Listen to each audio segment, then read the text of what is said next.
Tonight, past injustice, the Queensland Government to compensate Stolen Generation members from Cape York.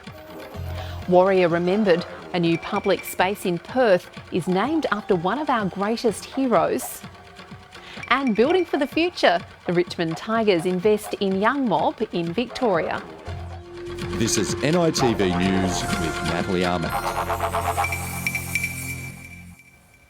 Good evening. The Queensland Government is prepared to pay compensation to Stolen Generation members from Cape York who were taken away from their families. This follows a class action against the government being launched last year. Kirsten, Lesina, a solicitor with Cairns law firm Bottoms English, launched the class action last year on behalf of Cape York Stolen Generation members. The former Cairns Regional Councillor and one-time ALP state candidate says the government has already compensated non-Indigenous people placed in institutions. There was a redress scheme in 2008 that the state government implemented, and that was to compensate children that had been institutionalised, and that actually excluded Indigenous children who were put in mission dormitories all across the Cape. So this firm has helped a number of claimants take the case all the way to the federal court. The Stolen Generation class action is ongoing and will be mentioned before the federal court again in August. But Kirsten Lesina says her law firm is working alongside the state government with a view to compensating Stolen Generation members before it gets to court. Well, they've indicated that they wouldn't be adverse to conciliating claims. So we will be travelling, lawyers from this firm will be travelling up throughout the Cape communities to sign people up. It's a lot easier if we can do it face-to-face and take their statements and then send them all down to the state government and hopefully have a conciliation about those.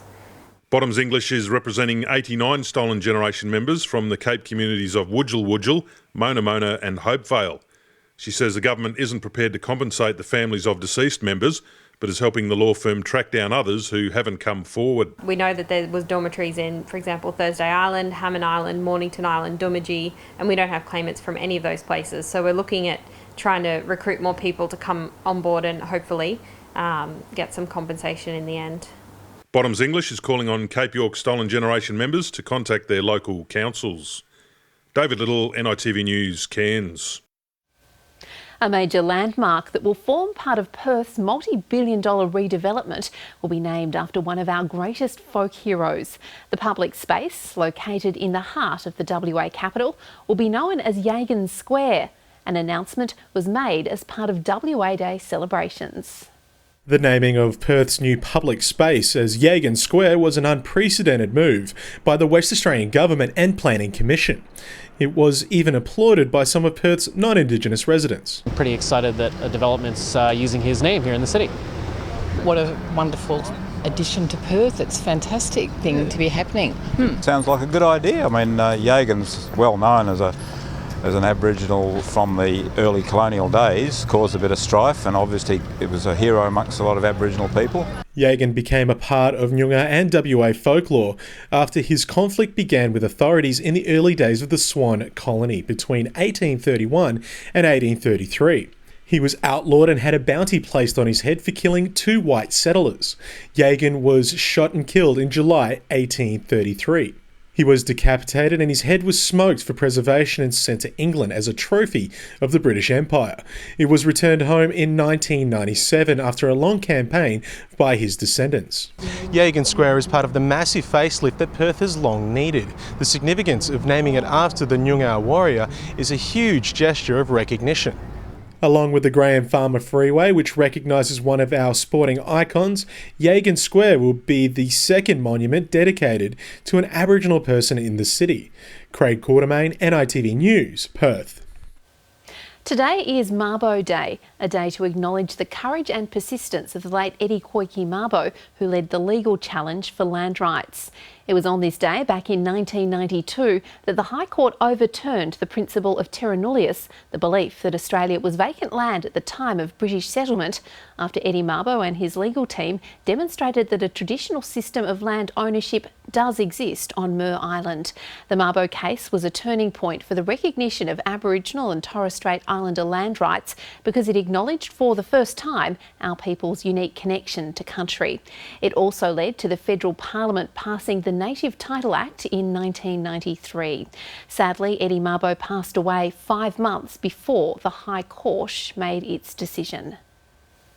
Culture and contemporary dance have combined for Bangarra Dance Theatre's latest youth program. Secondary students from regional communities across New South Wales and Queensland are preparing to take centre stage as part of this year's Rekindling program. Tara Callanan has more.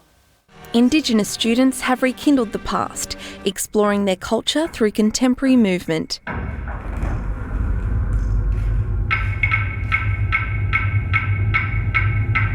Performers from New South Wales and Queensland have been given the opportunity to take part in Bangarra Dance Theatre's Rekindling Youth program, designed to inspire and develop the next generation of Indigenous storytellers.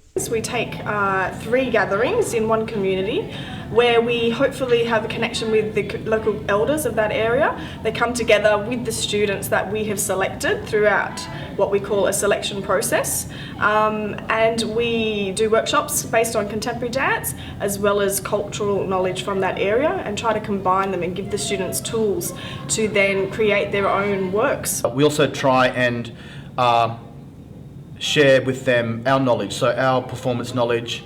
So part of that is also just getting them confidence. The aspiring dancers have been able to connect with their peers and cultural identity while exploring sacred sites on rehearsal breaks. Well, I've learnt more about my culture when we went on a tour with Uncle Ruben and Jodie Edwards. The program was really good to work and meet with other Aboriginal kids in the community. But then it was straight back to the studio where experienced and first-time dancers took centre stage in preparation for their final community performance. We get a range of abilities. We get ones who have never danced a day in their life and ones who have experienced and go to dance classes regularly.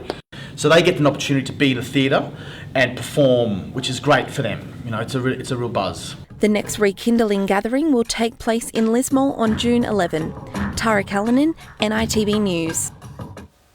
For over a decade now, radio station 3KND has been giving a voice to the Victorian Koori community.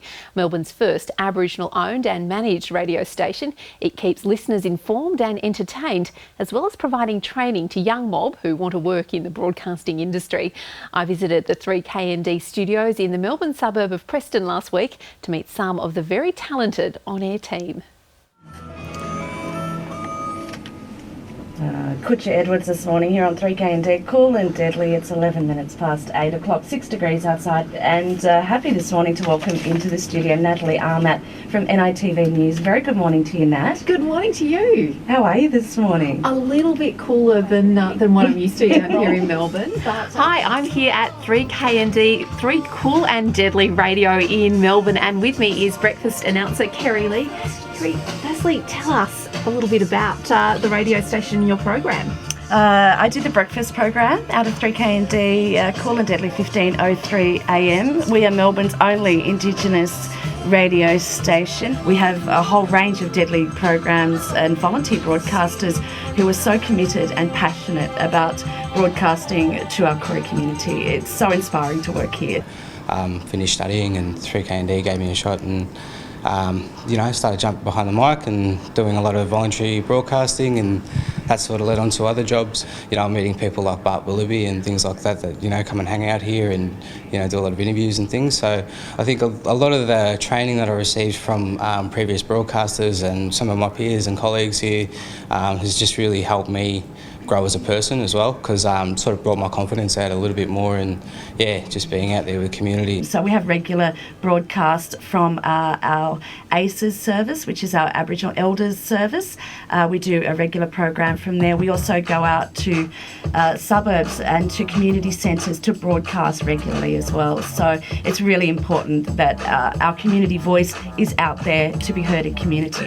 Yeah. I've just started a new job with the Victorian Aboriginal Community Controlled Health Organisation, or VACCHO. They've just employed me as the broadcasting program project officer. That involves working with 3KND as well, so I'll be doing a show here specifically regarding health, just really promoting each other and, you know, just sharing the community love. We do. We encourage everybody to come in, especially our young ones. We need more young people to come through and broadcast here at the radio station. But it is a really important place to get our community messages out. If anybody has anything to say in community, they know they can come here to 3KND and get that message heard. Yeah. Chris Flanders will have sport after the break. And Chris, the Rabbitohs starting to click into gear. Yeah, they sure are, Nat. They looked very good in the last night's win over the Dragons. South Sydney's victory takes them into the top 4 on the NRL ladder. We'll have some of the highlights and other NRL news after the break.